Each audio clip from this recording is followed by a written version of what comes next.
മനുഷ്യന്റെ പേഴ്സണാലിറ്റിയെ നിർണ്ണയിക്കുന്നതിന് വേണ്ടി ഒരുപാടധികം തിയറീസ് ഡെവലപ്പ് ചെയ്തിട്ടുണ്ട്. അതിൽ ചില തിയറീസ് അല്ലെങ്കിൽ ചില മോഡൽസ് ആണ് നമ്മൾ ഇവിടെ ഈ നോക്കുന്നത്. ട്രെയ്റ്റ് മോഡലുണ്ട്, സൈക്കോഡൈനാമിക് മോഡലുണ്ട്, ഹ്യൂമനിസ്റ്റിക് മോഡലുണ്ട്, ഇന്ററാക്ഷൻ മോഡലുണ്ട്.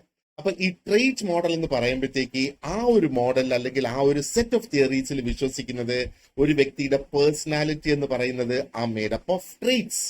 ഓക്കെ, അതേപോലെ ട്രെയ്റ്റ്സ് എന്ന് പറയുമ്പോഴത്തേക്ക് ഓരോ വ്യക്തിയിൽ കാണാൻ കഴിയുന്ന സംഗതികൾ, ആ ഒരു വ്യക്തി ഓപ്പൺ ആണോ അല്ലെങ്കിൽ ആ ഒരു വ്യക്തി ഒരു ഒരു ഒരു എക്സ്ട്രോവേർട്ട് ആണോ ഇൻട്രോവേർട്ട് ആണോ, അതാണ് ട്രെയ്റ്റ്സ് എന്ന് പറയുന്നത്. ഇനി സൈക്കോഡൈനാമിക് മോഡൽ എന്ന് പറയുന്നത് ഫ്രോയിഡ് ഡെവലപ്പ് ചെയ്തതാണ്.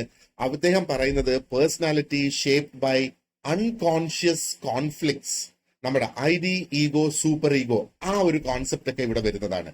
ഹ്യൂമനിസ്റ്റിക് മോഡൽസ് എന്ന് പറയുന്നത് റോജേഴ്സും മാസ്ലോവും കൂടെ ഡെവലപ്പ് ചെയ്തതാണ്. അപ്പൊ ഇവിടെ ഒരു വ്യക്തിയുടെ പേഴ്സണൽ ഗ്രോത്ത് ആൻഡ് സെൽഫ് ആക്ച്വലൈസേഷനെ ബേസ് ചെയ്ത് വരുന്ന ഒരു തിയറിയാണ്. Interaction model Kurt Lewin develop ചെയ്ത മോഡലാണിത്. അപ്പോ ഇവിടെ എക്സ്പ്ലെയിൻ ചെയ്യുന്നത് എന്താണ് പറയുന്നത്, പേഴ്സണാലിറ്റി അല്ലെങ്കിൽ ബിഹേവിയർ എന്ന് പറയുന്നത് is influenced by both personality and the environment.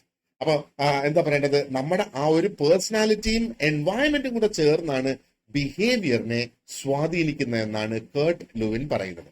അപ്പോ കഴിഞ്ഞ പരീക്ഷയിൽ ചോദിച്ച ഒരു ചോദ്യം ഇതാണ്, the interaction model of personality was proposed by. ഇപ്പൊ നമ്മൾ ആരൊക്കെയാണ് ആ തിയറീസ് പ്രൊപ്പോസ് ചെയ്തത് നമ്മൾ മനസ്സിലാക്കി അല്ലെ. അപ്പൊ ഇന്ററാക്ഷൻ മോഡൽ പ്രൊപ്പോസ് ചെയ്തത് കർട്ട് ലൂവിൻ ആണ്.